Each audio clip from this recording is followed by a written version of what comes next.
20% da humanidade consomem 80% de tudo que é produzido no planeta. No Brasil, apenas 1% da população ganha o equivalente ao que ganha metade dos habitantes mais pobres do nosso país. E se houvesse uma lei que estabelecesse um teto, ou seja, a partir de um certo nível de riqueza, uma pessoa não poderia ganhar mais. E tudo que ela ganhasse daí para frente iria fazer parte de um fundo para ajudar os mais pobres. Pois essa proposta já foi feita. O deputado Nazareno Fonteles, do PT do Piauí, é o autor do projeto que institui o limite máximo de consumo e a poupança fraterna.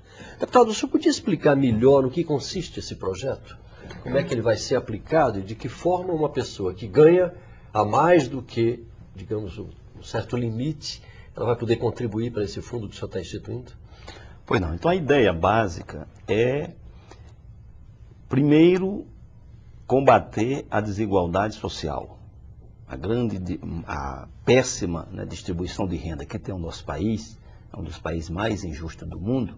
Então veio a ideia. Então, no lugar de criar um tributo, que é já uma rejeição muito grande, a carga tributária é um discurso, né, comum, a gente propôs a ideia do empréstimo compulsório.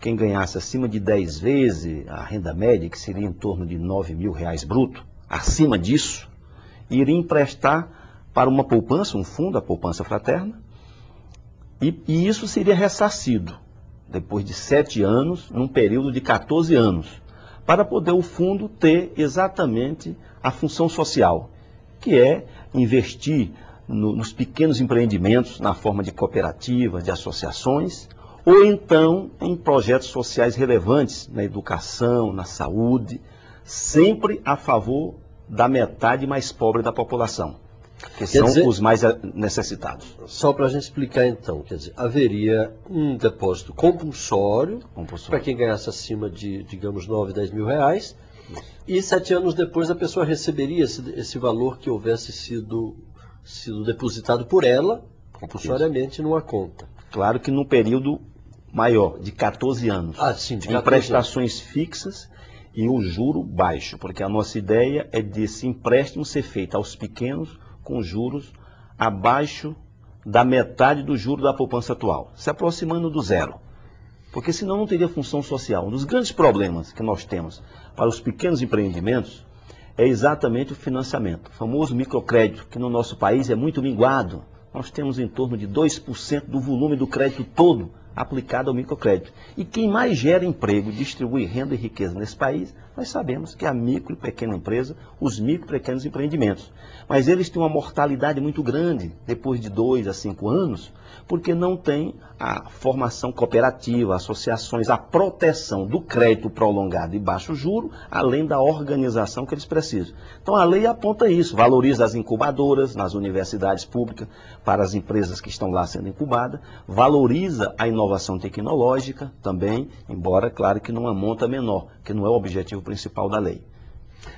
O seu projeto é extremamente polêmico. Eu próprio recebi um e-mail, circulou um e-mail pela internet, falando de um projeto muito maluco, absurdo, um projeto que tira dinheiro, quer dizer, você não pode ganhar um pouco mais porque vai tirar dinheiro, etc. E na realidade ele tem uma função social que esse e-mail, claro, não contemplou. Ele só fala do empréstimo compulsório, mas ele não fala, por exemplo, da devolução. Isso, não que está prevista no projeto. Previsto. Não está tirando dinheiro. Absolutamente. Força apenas um empréstimo para uma função social. E veja bem, considerando a violência, a marginalidade da nossa juventude, que está morrendo aí nos bairros, né, principalmente na periferia das grandes cidades, os ricos que iriam emprestar seriam protegidos. Porque na medida que esse povo sabe, está sendo financiado para gerar emprego, renda e melhorar sua qualidade de vida, esse povo seria aplaudido. O senhor está falando de ricos. Dos mais ricos. O que me ocorreu aqui, eu digo, alguém que tem uma renda de 9, 10 mil reais no Brasil já é considerado rico? Nos padrões, inclusive, do ato da exclusão social do Márcio Postman, é considerado rico. E veja bem, isso dá menos de 1% da população. Nos nossos cálculos, em torno de 150 mil a 200 mil pessoas apenas ganham acima disso. Se outros ganham, as pesquisas, as estatísticas não chegaram, quer dizer, é obscuro.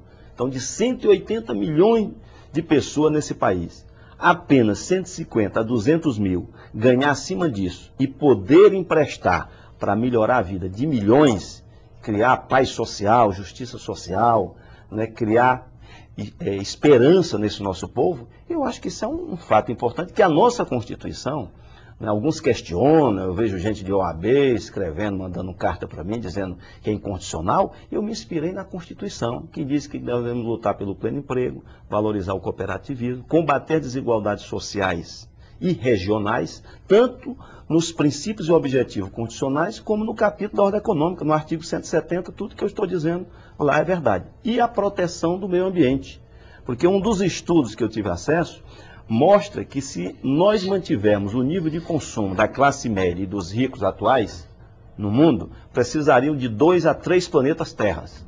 Ou seja, não dá para todo mundo ter automóvel. O consumo dos recursos naturais é tão grande que esse planeta aqui já iria rapidinho. Exatamente. Não tem condição de todo mundo ter esse mesmo tipo de casa da classe média, carros, porque as estradas não teriam condição de absorver petróleo.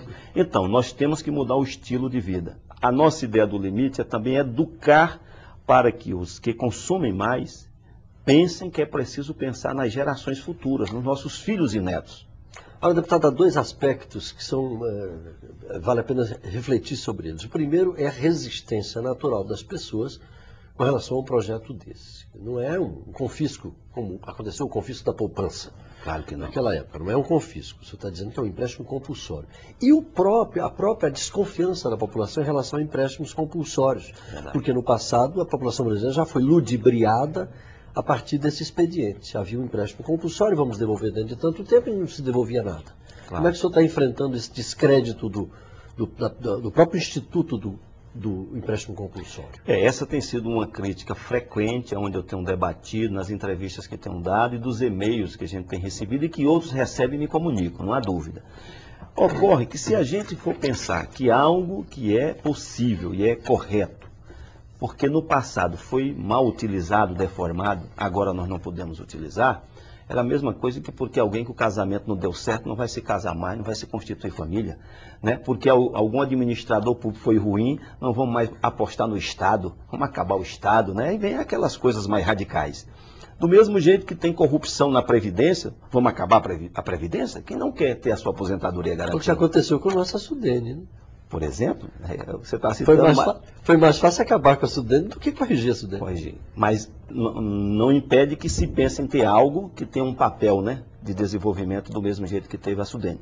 Então, eu acho que nós não temos que ser pessimistas. Nós temos que mudar os mecanismos. O Congresso é uma casa que tem brilhantes ideias, inteligentes... É possível aperfeiçoar. Então, você está aberto ao aperfeiçoamento. Isso. Eu escrevi uma cartilha onde o final dela é dizendo isso, né? Que a gente está ali apresentando uma primeira versão. Gostaríamos que ela fosse enriquecida, debatida. Inclusive, agora que está com o relator, eu não estou tendo pressa. Eu falei para o consultor, não tenha paciência, vamos ouvir mais, outras pessoas estão começando a sugerir. Talvez o momento não é esse, é um ano eleitoral, né? A gente serve para o debate com a sociedade civil. Tem levado para a CNBB, para Movimento Sem Terra, para movimentos pequenos agricultores. Eu quero que a sociedade civil organizada assuma, né, o princípio, a ideia, e aperfeiçoe, e a gente, quem sabe, possa ter um projeto que possa até não falar em empréstimo compulsório, ter outra modalidade, e a gente tenha menos resistência. Mas não há dúvida, a resistência é exatamente dessa minoria mais rica, que não tem a visão da solidariedade. É, né, aquela história que, numa expressão mais grosseira, as pessoas dizem, o cachorro não gosta de largar o osso. Isso é verdade. Né? Mas uma coisa é grosseira, mas ela diz bem disso. Quer dizer, as pessoas não gostam de abrir mão dos seus privilégios, das suas... E eu acho que aí só o debate democrático pode enriquecer. Uma coisa é certa, a nossa Constituição tem mais de 15 anos, e ela diz que é para combater desigualdades sociais e regionais, e nesse período não melhorou a distribuição de renda e riqueza. Ou seja, os poderes públicos, judiciário... E é nisso que o senhor se apoia.